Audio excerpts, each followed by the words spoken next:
Для нас, кокшетауцев, имя Истая Мырзахметова, видного казахского писателя, публициста, общественного деятеля, заслуженного работника Казахстана, почетного гражданина города Кокшетау, дорого и почитаемо.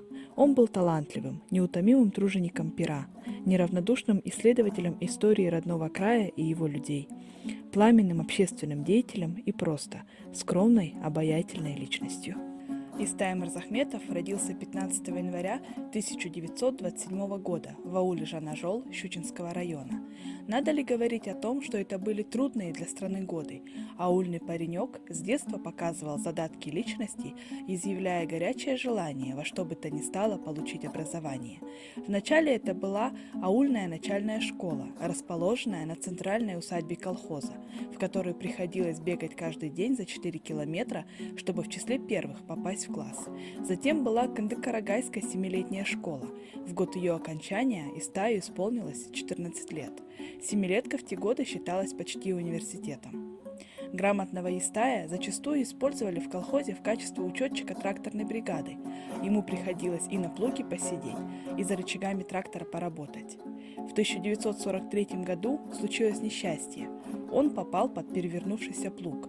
С поломанными ребрами год пролежал в постели. Выжил чудом.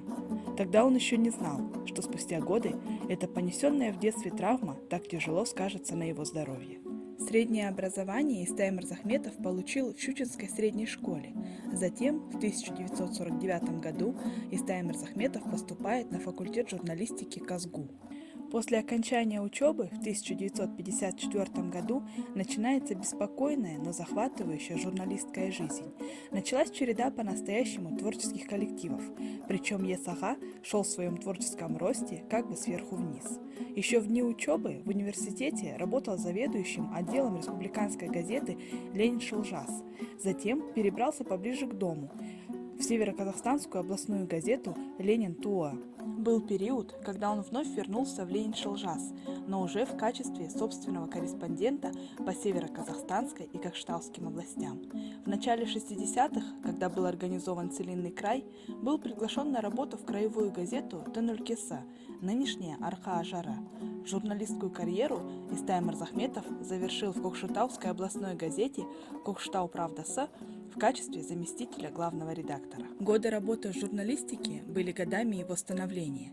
Писатель Истай Мырзахметов – автор 2 романов, 3 повестей и около 100 рассказов и новелл.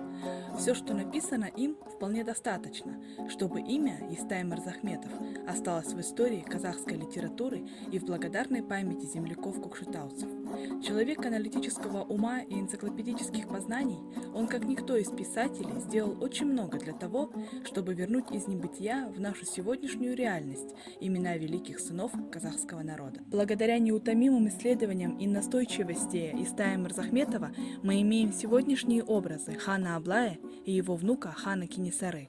После его неоднократных письменных и устных обращений к президенту страны, правительству, руководителям области, на государственном уровне были отмечены 280-летие хана Аблая и 190-летие Кенесары.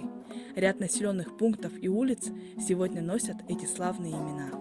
При вмешательстве Истая-ага возвращены народу имена не только первых лиц в истории, но и их сподвижников, без которых ни ханы, ни другие правители таковыми бы не были.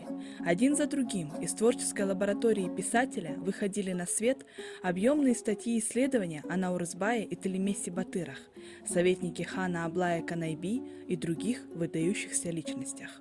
Много сил и энергии было отдано исследованию творчества Баржан Сала, Акана Сера, Околе Ибрая, Балуана Шолака. Последний приходился Истаю Мырзахметову родственником по линии матери. Замечательный советский писатель Василий Шукшин как-то высказался: «Если хочешь быть настоящим мастером слова, макай свое перо в правду». Именно таким был творческий принцип писателя Истая Мырзахметова.